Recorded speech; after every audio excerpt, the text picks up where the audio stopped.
আসসালামু আলাইকুম এভরিওয়ান, আপনাদেরকে আমি রান্না করে দেখাবো কাতলা মাছের কারি। আমরা তো মাছে ভাতে বাঙালি, আমাদের মাছ ছাড়া একদিনও চলে না। চলুন আজকে আপনাদেরকে আমি খুব সহজ করে রান্না করে দেখাবো কাতলা মাছের কারি। এই জন্য আমি হলুদের গুঁড়া, মরিচের গুঁড়া, লবণ দিয়ে মাছগুলা ভালো করে মাখিয়ে নেব।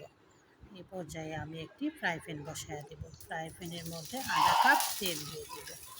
তেলটা গরম হয়ে গেলে মাছগুলো দিয়ে দেব। মাছগুলো হালকা ভেজে আমি তুলে নেব। তেলের মধ্যে আমি দিয়ে দিব 1 কাপ পরিমাণ পেঁয়াজ কুচি। পেঁয়াজ কুচিটা ভাজা হয়ে গেলে এর মধ্যে আমি এড করে দিব 1 চা চামচ হলুদের গুঁড়া, 1 চা চামচ ধনিয়া গুঁড়া, 1 চা চামচ জিরা গুঁড়া, 2 চা চামচ মরিচের গুঁড়া ও স্বাদ মতো লবণ। এখন মশলাটা আমি ভালো করে কষাবো, তেলটা উপরে ভেসে ওঠা আগ পর্যন্ত। এই পর্যায়ে আমি দিয়ে দিব 2 টেবিল চামচ পেঁয়াজ বাটা। ঢাকনা দিয়ে মশলাটা আমি কষাবো।